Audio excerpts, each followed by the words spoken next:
Hello, ladies and gentlemen, and everything in between. Welcome back to Old Man Rambles. As usual, my topic today was brought on by something I was watching recently. I was watching someone that I follow on YouTube occasionally.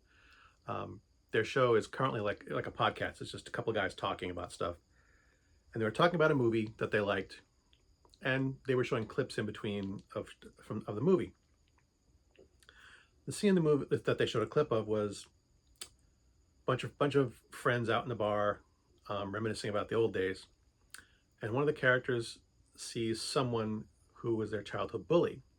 They decide to confront them, and the scene goes from him getting up to the table to him coming back to the table, and he was just had this look on his face. He's like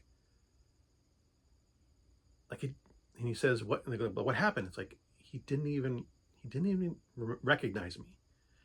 He looked at me like he didn't know me.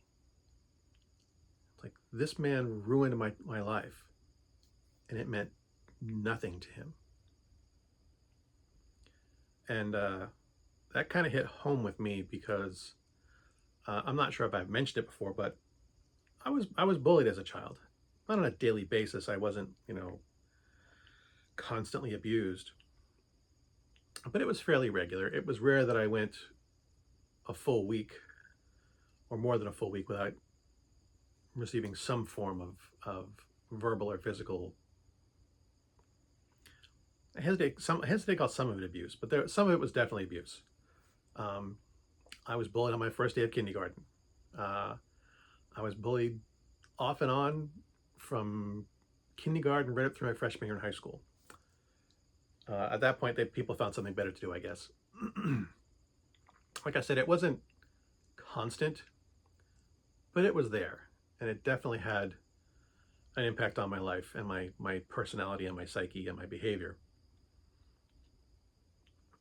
And I know that if I was to go to a class reunion and tell these people that they were bullies, they would flat out deny it. They said, "No, I wasn't. I was never a bully."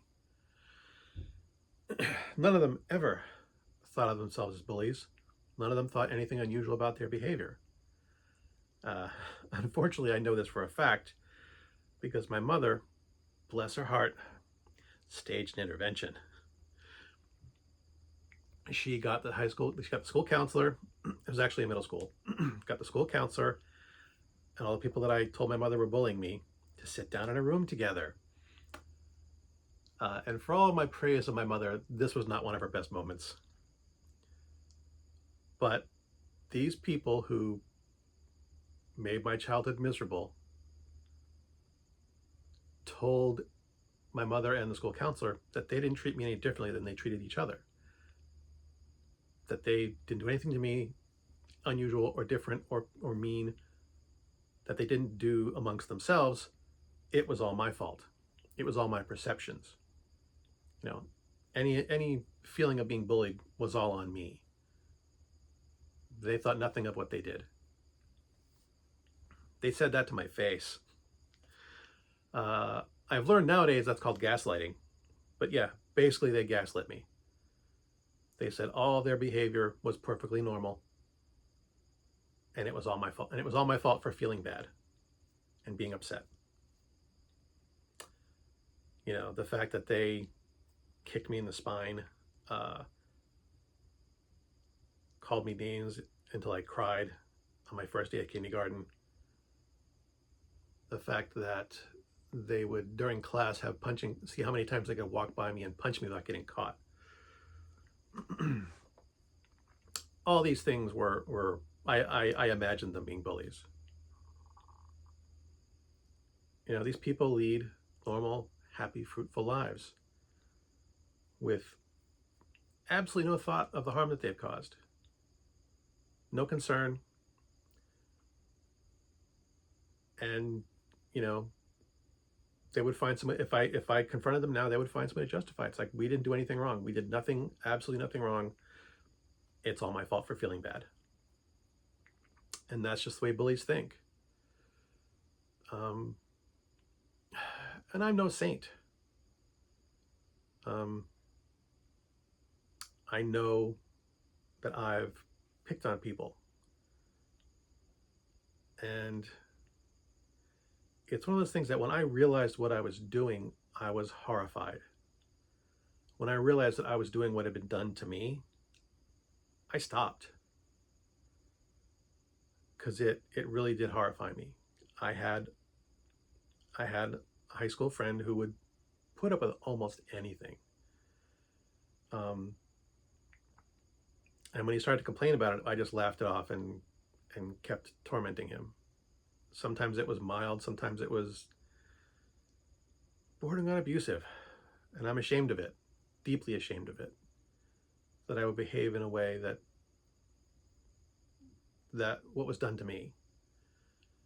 I'm glad I recognized it. I'm deeply sorry that it went on for as long as it did. I am still acquaintances with this person whom I bullied. You know, he was, I suppose, kind enough to overlook it. We're not close, but, you know, we keep in touch on social media. We chat, not chat, but we comment back and forth once in a while. But I know, I think when I did it, it was more, I don't know. I think psychologically it was, wanting to get out my frustrations, wanting to do to someone else what was done to me. It's the only thing I can think of.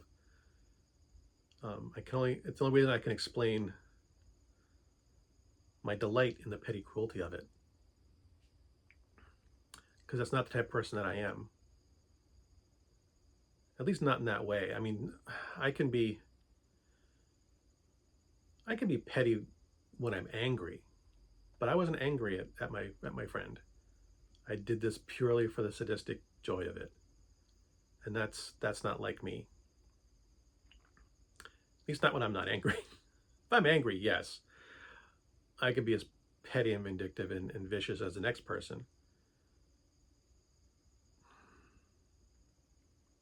And I just know that for a majority of my childhood, I tried very, very hard to be small and unnoticed, and to keep quiet and hope that I could get through the day without anyone remembering that I was there, because of what was done to me.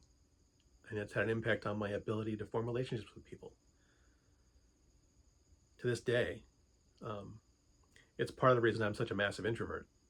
It's become my nature to avoid people, to sit here in this little room by myself, away from everyone else. It's why I find it hard to be around people, and why I find it hard to make friends. Why I have a small circle of friends, but it's always been difficult for me to spend time around people, which makes it hard to make friends. And these people, to these people who made my childhood miserable, to them it was just a Tuesday. Well, good hunting.